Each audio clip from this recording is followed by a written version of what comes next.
This is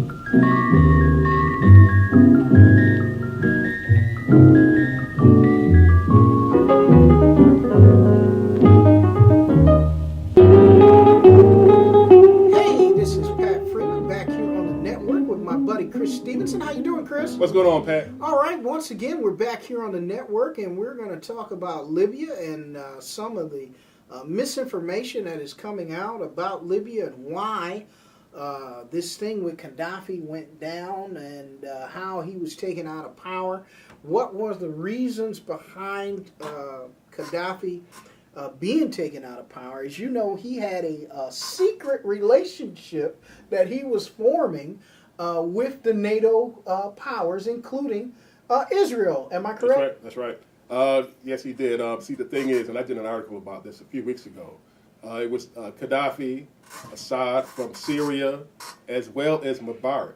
And it's not a coincidence that the two of those three men have been removed from power. You know, one of them dead. Right. This thing started some time ago, right, shortly after 9/11, this alliance. This wasn't anything recent. It's been going on for at least 10 years. Yes. And they wanted to get into an agreement with Gaddafi. And Gaddafi was already reconcilable anyway back then. You know, right. He wanted to prove that he had nothing to do with any of these terrorists or attacks or anything, especially after the capture of Saddam Hussein. So the United States entered into this secret torture agreement, the CIA in particular, with Gaddafi. CIA, NATO, all of them, you know, and they said, hey, let's, why don't we give you some of these terrorists, and you and your guys can work these people over, waterboard them, whatever. If you guys need any pointers, any tips, I'll send somebody to train you. We can brief you guys on how to torture. Okay, right. These Americans telling Muslims how to torture. Okay, and that's what happened. Since then, it's been a very unknown history. Right. And it's very in view of of course, the hunt and murder of Gaddafi, the assassination of Gaddafi. This makes you wonder. It puts a big, huge question mark on the whole arrangement. Right. CIA documents reveal that Gaddafi had entered into the U.S. Rendition Program. Yes. That is what it's called. That's what it's called. In which the U.S. has stated publicly that they do not torture. But the U.S. Rendition Program allows them to employ other countries that do. Right. I mean, basically, Gaddafi allowed himself to be used to get information out of terror suspects using various forms of torture methods that have been so-called outlawed under the Obama administration. Obama's administration says that they know about the U.S. Rendition Program. They did not cancel it, but they're monitoring it. Yes. Yes. So they have some blame to this as well. No doubt. There's no escape. There's no escape to it. There's no escaping it. This relationship involves Israel, Syria, Egypt. All of these countries have since had changes in heads of government. The intelligence report says that the British M16 intelligence programs were using Libya for this purpose, but they were also spying on Gaddafi's enemies for them that had migrated to Britain, the so-called Libyan dissidents. Yes. And there was a reciprocal relationship involved with this. When during this period of time did Gaddafi become expendable? And did Gaddafi see this on the horizon based on what was going on in Northern Africa, what the world refers to as the Middle East? That question, when did Gaddafi know that this was, like you said, this was he was going to, he's going to get trouble from this. This is going to be some sort of backfire or blowback. I don't know whatever term you want to use. That's hard to answer. I don't know that in particular, but he must have had a clue, especially with the Libyan uprisings, of which right. the United States and the CIA, they instigated that also to a certain extent, played a role in this. It's hard to say.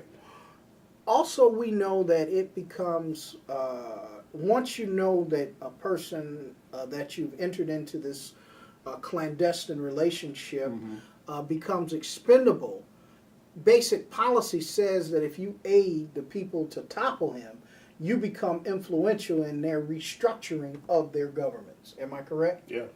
I mean, and what you're going to see, the United States and NATO is playing a major role in the restructuring of the governments of Egypt and Libya so that they move towards democracy.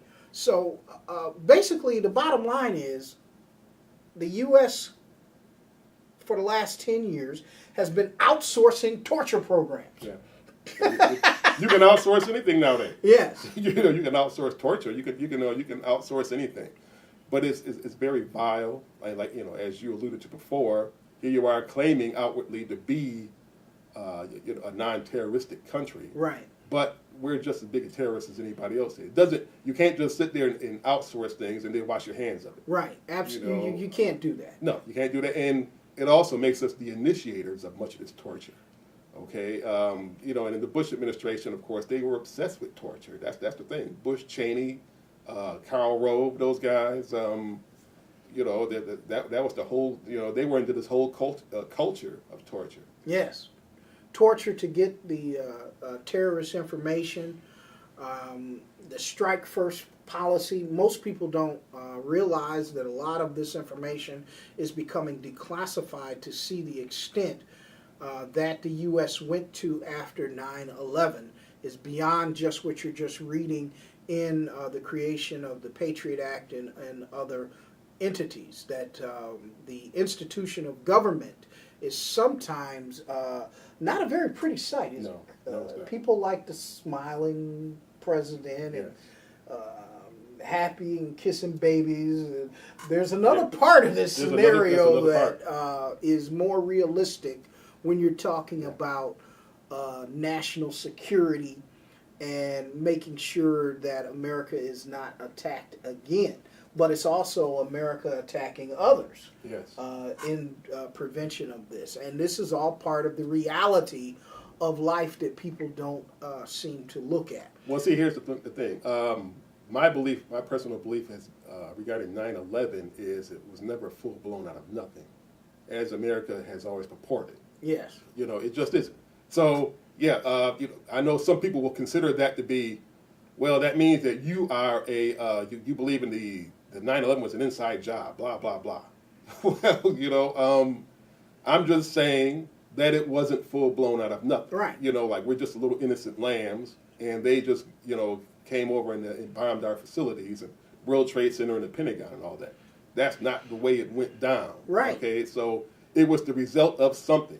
All right, and the public at large may not know those things specifically, but that's how it went. And of course, we felt justified. Much of the country felt justified to go to war against Afghanistan and Iraq. You had to unfortunately, Iraq had nothing to do with that. Right. But people, government had to build a false case against Iraq. Yep. And they used one of their most respected leaders in doing that, in being General Colin Powell, who was then the Secretary of State, to make the case against going to war against Iraq. And that was Colin Powell's, I think it was his February 5th address that year. At the United Nations. Yep, United Nations. The weapons of mass destruction, the whole thing. Just a bunch of lies. Just a bunch of lies. Justification for invasion. Right. And now Iraq is set to be the flagship of Northern Africa, or what the world calls today the Middle East, as being the flagship of modern Middle East democracy. Mm-hmm. It is the transformed nation. With getting into this part of the conversation, Iraq has the 5th known largest oil reserves in the world. It is an oil-based economy, and once they have put the Iraqi security and military in place in the next 30 days, you're going to see Iraq hit the world market again as a world power. Yeah. I mean, Iraq has got the resources to take over and become a very strong economic nation. It has the fastest growing economy in the world, faster than China's right now. Right. See, at the time that the United States first went after Iraq, of course, when Saddam Hussein was in power, they were converting over to the euro. Right. And the United States wanted that oil. Okay, and that's they would say, hey, let's go back to the dollar, or else. That's what the United States is really saying. Okay, those weapons of mass destruction had been destroyed since 1996. There was none. And they reinstituted the Iraqi dinar. They stopped the process of going over to the euro. They reintroduced a more safe Iraqi dinar, which has absolutely no value right now. But in the next few months, the Iraqi dinar, like the Kuwaiti dinar, after the first Persian Gulf War, might be one of the most valuable currencies in the world. Oh, yes. Oh, yes. Without a doubt. No doubt about it. Well, oil reserve-wise, Venezuela has the largest known oil reserves. Second is Saudi Arabia. Third is, guess who? Canada? Canada's third, right. And then Iran, and then Iraq, and then Kuwait. And isn't that weird that, why is it that you see something there very strategic that most people don't look at when it comes to oil? When you look at Iraq and Kuwait being 5 and 6. At one point in time, Kuwait was part of Iraq. And it was the British government that separated these two. And they were separated strategically because if the two remained together, who would be the third largest oil reserves in the world? It would be Iraq, combined with Kuwait. They would have well over 257 trillion known barrels of oil. And that's something they could not allow to happen. That's amazing. Yes, indeed. That's incredible power. But that's what this country does. Right. Divides and conquers to a great extent, and we've seen them do that to Africa, of course. Right. Okay, they have split Africa. It's not even a cake anymore. It's like a big squared pizza, with you don't know how many pieces are there. But, I remember, like, we were discussing before about the peak oil rumor and how that started back in the Bush years. Now, we know that there's lots of oil reserves, in particular this country. What number is this country on that list? United States. We're number 15. We can be a totally self-sufficient country and put people back to work. You don't have to depend on all those other countries for a while. Stay out of their business more or less, and put America back to work again. Put the American citizens back to work again. Raise the economy. Do all types of things like this. But you got a certain political party that is, for some unmysterious reason, that is totally against this. Yes. And they are backed by corporate America, and corporate America, which is very un-American in reality, right, doesn't want to go back to backing the American people. Does not want to put America back to work in this way. No, they're making money off of the poor of America by backing a world economy, and America continues to suffer behind this worldview that they've created, which hurts its own American citizenry. And this party is the Republican Party. The Republican Party is not a party of the people. No. It's a party of corporate. It's a corporate party. It's a world corporate party because a lot of their policies hurt the American citizen, and they continue to get away with it. Why is that? Popularity. Okay, a lot of people can be blinded. As long as you can fool the people, the easier you can fool the people, the more they can get away with. Right. That's the same. That's the exact same thing. Now you have this thing where Obama, he's moving towards green energy. Right. Okay. Solar energy, natural energy, and you can use that strategically. Right. We've been very oil dependent. It's not that we're too oil dependent. It's just that during the Bush years, they got greedy with it. You people paying almost $5 a gallon on the average. Right. During those years, 8 years of this, and the whole thing kicked off during an emergency situation with Hurricane Katrina. Right. And the oil prices have skyrocketed since then, and they haven't really gone down to anywhere near where they're supposed to be. No, that speculative thought of what is called oil availability, right, creates the oil price, and that goes against basic economics. And And they've allowed that to happen over the years, and the oil companies' profits have gone through the roof. I mean, you're talking about there is no oil shortage. Why are we paying $3.65 a gallon for gas? Because of what the Bush administration set up to make sure that oil prices continue to stay at such a level, even though there is no shortage of oil. And basically, they put oil into that speculative marketplace, whereas they can speculate oil availability not based on demand, but they increase the price on demand and not based on how much is in availability. So there's some serious problems here, Chris, who once again we've talked about here on the network, and we're going to be talking about more things in the next upcoming weeks. The good old Republican candidacy for president is becoming one of the great sideshows of America this year, and we're going to be talking about that.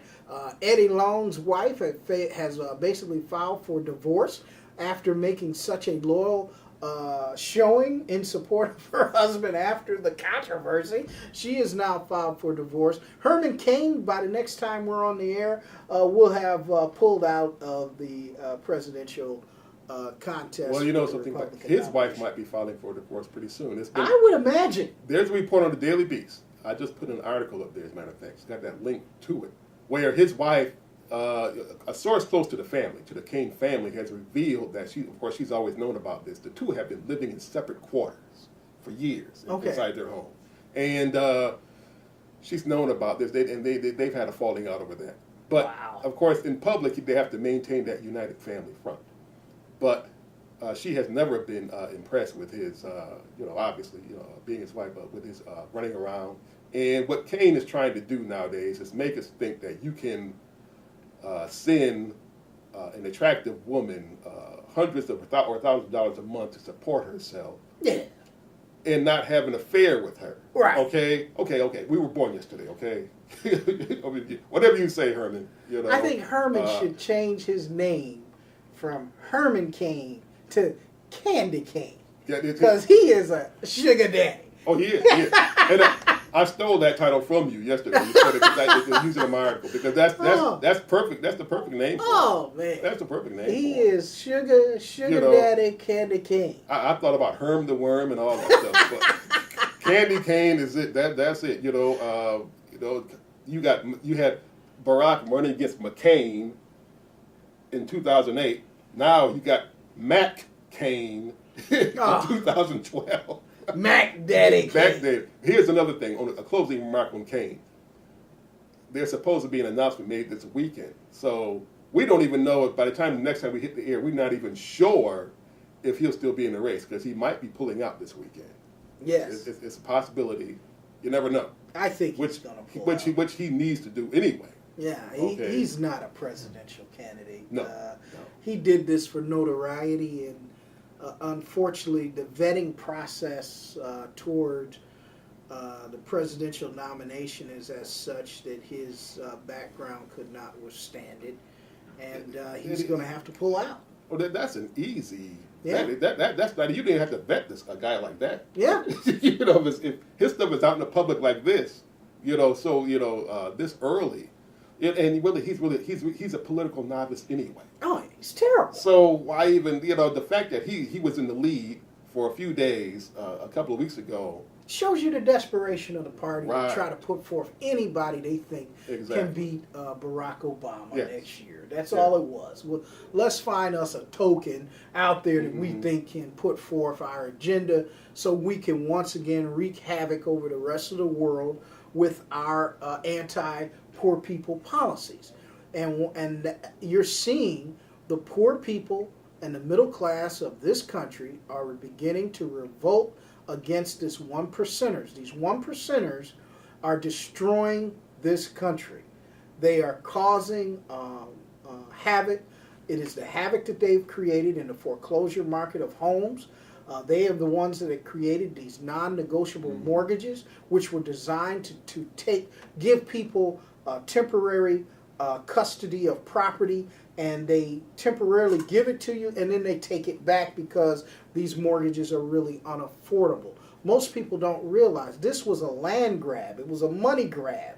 And this was put forth by the policies of the Republican Party. Most of their representatives supported these so-called policies that put forth these bad mortgages. Also, at the end of the Clinton administration, and that's what some people need to realize. Everybody wants to praise Still Bill. Well, Still Bill got caught up in the Monica Lewinsky controversy and had to cut deals to finish his presidency without being taken out of office. Am I correct? That's right. And you got to look at his policies. His policies were not good the last few years because he was basically, he had a noose around his hands by the Republican Party and had to sign into enactment many things that I think he was not elected to do. Well, you know, it's very, you know, it's interesting that you bring that up. He did it twice. Matter of fact, he had to do it, the re-election, as well as toward the end of his second term to avoid what you call impeachment, whatever. Right. You know, during the re-election, he had to sign in that the crime bill, and he brought what else did that bring? That heightened the Rockefeller drug laws. That was more so enforced. Had more blacks go to prison than any other probably presidential term in history. Right. You know, there's other things that he went along with. That was straight up Republican conservative agenda. He set the stage for the election of George Bush. Yeah. This was all set up by Bill Clinton. Yeah. And the fact that he had his hands tied because him and Herman Cain had similar earthly desires. Yeah. And those similar earthly desires made him a lame duck president. Mm-hmm. And he was enabled for him to finish his last couple of years of office.